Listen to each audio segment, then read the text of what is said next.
Fala pessoal, nesse vídeo aqui eu vou comentar sobre o estúdio Ufotable. Tem muitos mitos aí que estão surgindo sobre ele. Depois que ele fez Kimetsu no Yaiba, que ficou mega popular, começaram a falar muita coisa desse estúdio aí, algumas coisas estão corretas e outras estão um pouco exageradas. Pior que é um estúdio então, foda. Aqui, eu vou comentar os principais animes deles, então sim, você vai ganhar algumas opções aí do que você pode assistir e ao mesmo tempo pode crer, Adriano, interessante sobre esse estúdio. E se gostarem do vídeo, não esqueça de dar um like, ajuda pra caramba, compartilhem o vídeo, se inscreva no canal e aperte aquele sininho pra não perder nenhum vídeo. E quem puder, apoie o canal, vire membro, você ganha vários vídeos extras toda semana com recomendações, guias, tops. Não, e só pra complementar o assunto de antes, eu cheguei a um ponto que eu tenho uma funcionária, que é minha esposa.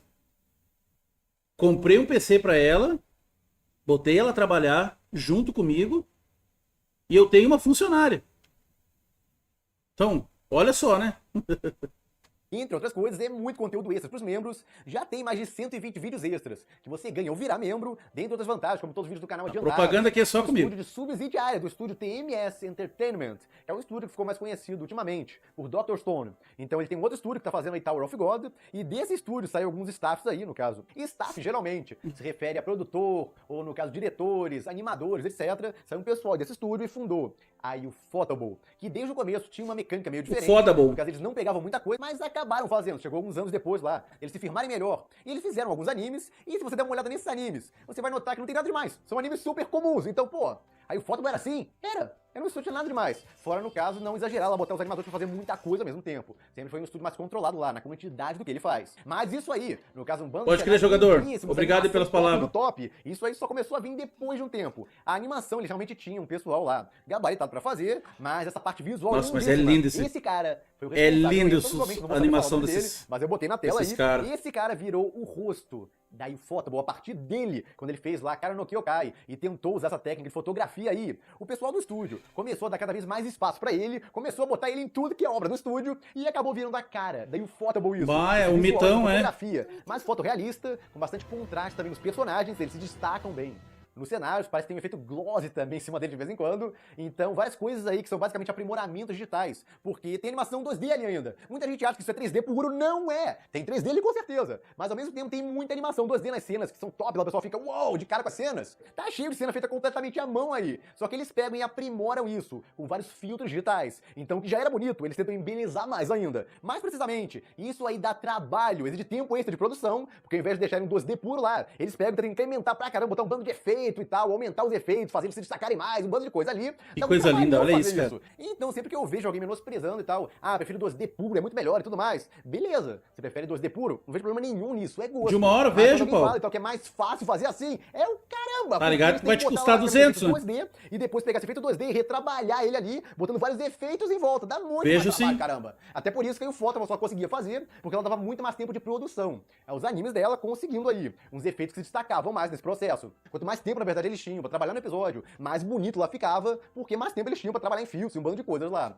Então o negócio é que aí o Ufotable realmente começou a trabalhar mais, em comparação a outros estúdios. Eu vou falar aqui alguns exemplos. No caso, começaram a seguir isso, Sword Art Online. Com certeza foi um deles, a partir do filme lá. Eles pegaram basicamente um cara que trabalhou com o Ufotable, foi engraçado isso, e esse cara lá que aprendeu com ele, começou a usar as técnicas lá, pra trabalhar nesse anime de Sword Art Online também. Mas o mais importante é que esse cara aí foi o grande responsável, e esse cara mudou o Ufotable, transformou ela no que a gente conhece hoje em dia. Se não fosse ele, o mito tem nome, visual, olha isso, cara. E tal, totalmente fora do comum pra época, principalmente, que chamava atenção. Hoje em dia, talvez, vários animes poderiam não ter seguido o esquema e tal, então ele pode ter sido responsável por uma evolução aí, um pontapé bem legal na indústria da animação. E tudo isso começou com Kara no Kyokai em 2007. Sim, alguns podem ter achado que eu falei do estúdio ser formado e tal, que é um negócio mais recente. Não, é de 2000. Começou a ser formado esse estúdio em 2000. Então esse estúdio é velho até, quer dizer. Tem 5 ar-condicionado, nossa. Novo ainda, porque tem estúdio que é muito mais velho que isso. Mas eu considero um estúdio bem maduro. Salve, Murilo, não zerei o Diablo 4. Ele apareceu aí em Kara no Kyokai em 2007, estreou aí, e a partir daí eles gostaram muito do que ele fez e começaram a botar ele em tudo que é anime. Daí o Ufotable, ele aparecia lá, no caso como diretor de fotografia. E depois deram basicamente um estúdio lá de 3D pra ele, um estúdio especializado, na verdade, na parte digital. Ele virou o diretor-chefe ali e começou a especializar lá em realmente embelezar os animes cada vez mais. Toda a parte 3D também, foda, animação 3D e tudo mais. Cara só responsável por tudo isso. Então, com certeza, valorizaram o trabalho dele e deram cada vez mais espaço ele lá, até ele virar um chefe de um setor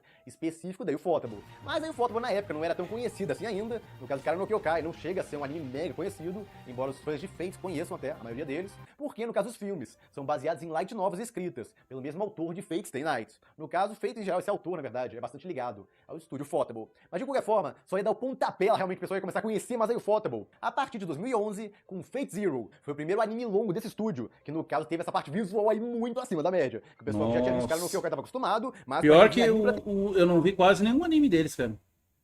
Não vi quase nenhum. Acho muito bonito, mas vi poucos.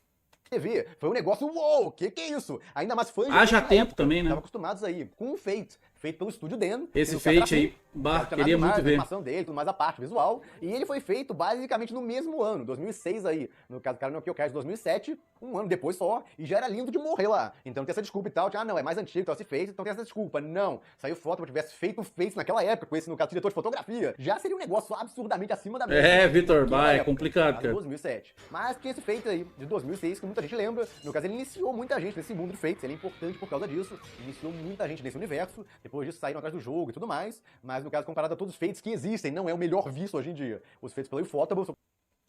Tá chovendo aí no Nordeste ou já comi? Isso aí, mano. Muito bom. Considerado bem melhores. E, bom, em 2011, resolveram adaptar uma light novel de Fate, Fate Zero, que basicamente contava uma história do passado da série Fate. E assim, você pode começar por ela. Bosta o Hitler. Lógica na história. Eu já fiz aí, no caso, no guia de Fate, várias ordens que você pode seguir. Também desatualizado, sim, porque teve novos animes de Fate. Mas os novos são histórias separadas, em universos paralelos, diferentes, com protagonistas novos. Deus ou do seja, céu. Olha, não faz é por isso que eu não vejo. Ordem você assiste essas histórias extras. Os spin-offs não têm ordem. Na verdade, o Fate principal não tem muita ordem também. A única coisa que você não pode assistir direto é Fate Ravensfield. Os filmes de Fate Ravensfield não são ideais de assistir direto. É ideal você assistir em um Limited Blade Works antes. E foi feito em 2014, também pela Ufotable. E, bom, depois de terminar em Limited Blade Works, aí o Ufotable fez vários outros animes. No caso, fez os animes dos caras de espada lá, de novo, muito bem feito, lindão. Opa. Fez God Eater, que é a única exceção dele.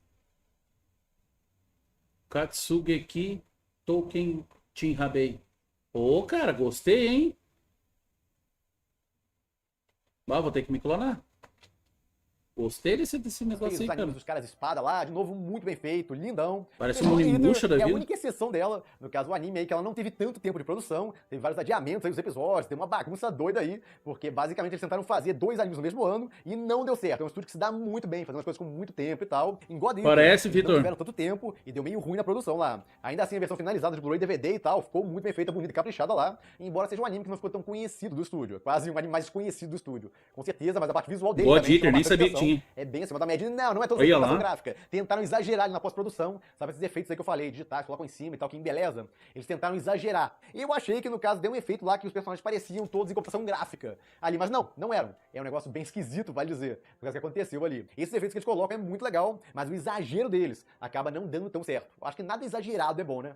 Então, tudo balanceado, fica bem melhor. Mas, bom, ela fez um outro anime aí, Zestiria também. Você ter exagerado é bom. Lindo de morrer a parte visual, animação e tudo mais. Mas foi um anime que também não chamou tanta atenção. No caso da série Fate, com certeza. Foi o mais popular que o estúdio fez, desde os anos 2000. Valeu, Paulo! Aí. E depois veio o filme de Fate Ravensfield, anunciaram esse filme de Fate, no caso adaptando a terceira rota. Essa é ideal que você veja feito no Blade Works antes, por quê?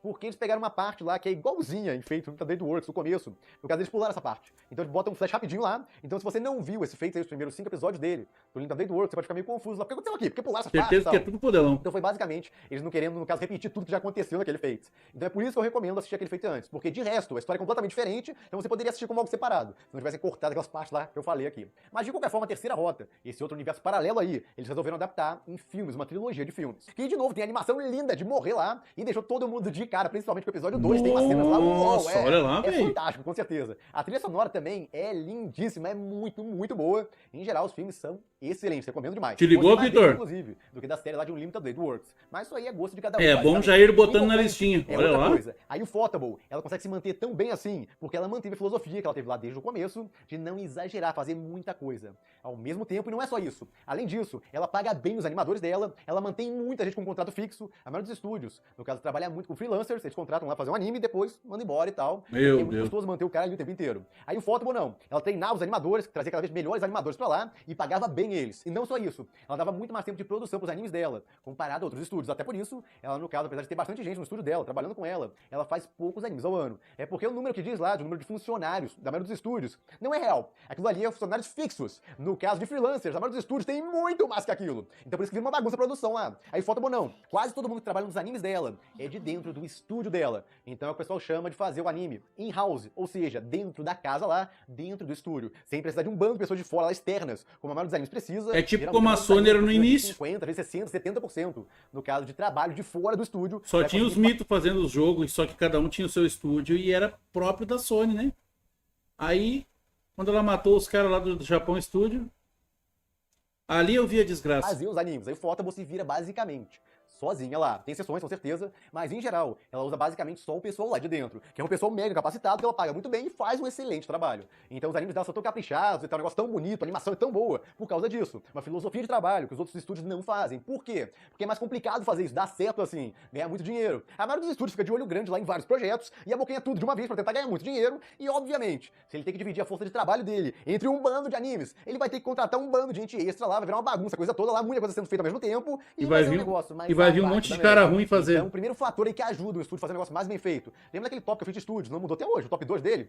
Traduzindo, só tem top mito 1, fazendo. Top Animation, top 2 e o Photable. Honestamente, os dois brigam entre si lá porque têm filosofias parecidas de manter as coisas dentro. Os dois pagam muito bem os animadores e dão muito tempo de produção. Esse é o segredo, basicamente, pra fazer um estúdio acima da média. Primeiro passo é esse. Mas só esses dois estúdios seguem. Então é um negócio aí que é muito custoso inicialmente, a maioria dos estúdios não tá disposta a fazer. Mas fica de curiosidade aí. Aqui o Animation é outro estúdio que trata muito bem os funcionários, paga bem, no caso não consegue trabalhar muitas horas extras e tudo mais, e dá muito mais tempo pra fazer cada um dos animes dela. O lado colateral aí é que você não vê muitos animes, da Kyoto Animation ou da Ufotable. Eles geralmente fazem no máximo 2 animes ao ano. Mas comum é um e talvez um filme junto. Por isso que o Então, Kimetsu demora uns 8 anos pra sair.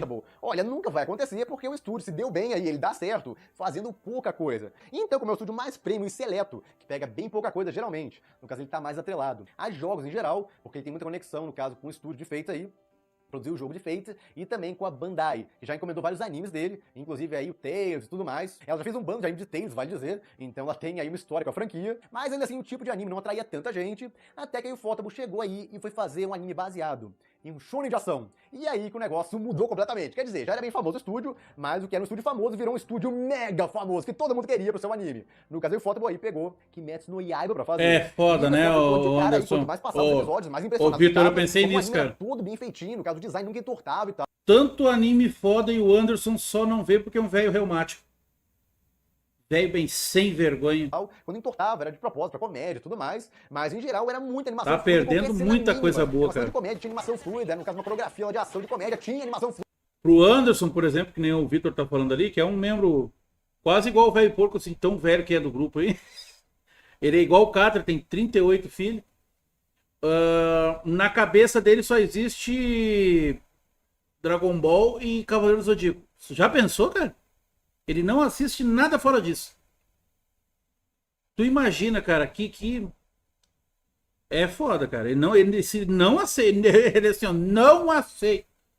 Não adianta, recomendo vários animezão pro cara ver, mas não. O cara é um velho porco. Coreografia top lá. Então, caramba, era um negócio que ficava de cara ali. Que é isso? Pode crer, Gustavo. Seguindo até o final. Ficou muita gente impressionada e começou a achar que tudo da Ufotable era daquela forma, quando na verdade, a Ufotable dessa forma, você viu em Kimetsu, só começou a partir de 2011. Tem mais desses dois aí. O pontapé inicial foi Kara no Kyokai. No caso, esse cara aí que eu falei, que até hoje tá no estúdio lá trabalhando em um bando de animes dele, coloca ele lá como chefe, o setor de fotografia e tudo mais, e aprimoramento digital, e ele embeleza as cenas pra caramba. No caso, em Kimetsu, ele pegou umas lépidas, tentou algumas coisas diferentes, ficou muito legal, deu uma variada lá, mas o estúdio de vez em quando ainda faz coisas sem esse cara. O que o Anderson não entende é que assim como tem o Yu-Gi-Oh!, Death Note, Dragon Ball, Cavaleiro do Zodíaco, que pra ele é muito bom. Por quê? Porque são histórias muito boas. Mas não é porque tem esses 4 que tem história boa que não tenha outros 4 com história boa, entendeu? O bicho é burro mesmo, ele não quer ver, cara. E quando é assim esse cara, olha isso. O caso é um anime de Fate, eles lá se de Fate que o Photable fez. Olha como foi diferente. Sim, o visual dele, bem diferentão. Mas leve, em geral, combina, no caso, com o humor, o clima desse anime aí, pra quem não sabia que existia, tem mais um feito aí de culinária, mas de qualquer forma, e esse anime aí só de não ter aquele diretor lá, de fotografia, olha como fica.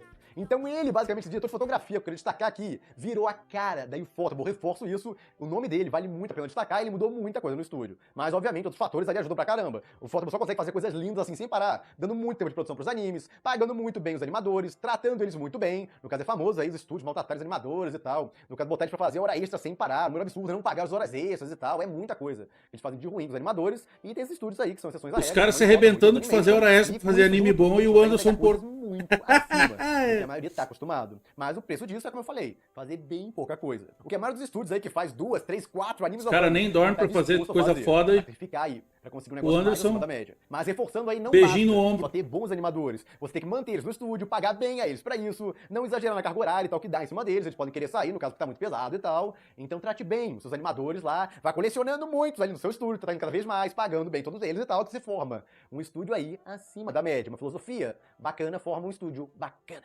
Basicamente, resumindo assim. E claro, um cara de fotografia aí, que no caso tem uma ideia bacana lá pra mudar, fazer um negócio diferente, e revolucionou as coisas ali a partir desse momento. No caso, alguns outros animes aí, Sword Art Online foi um dos mais famosos. Black Clover. Uma fotografia semelhante, não é igual, mas Black Clover já. Inclusive, cara, pra vocês terem uma noção, antigamente, quando eu criei o meu canal, eu tava um pouco indeciso ainda de como eu queria criar o meu canal.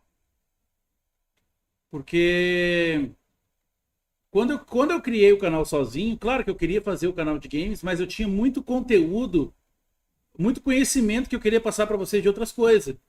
E aí eu fiz uma playlist, se bobear até nisso o irmão Porco copiou.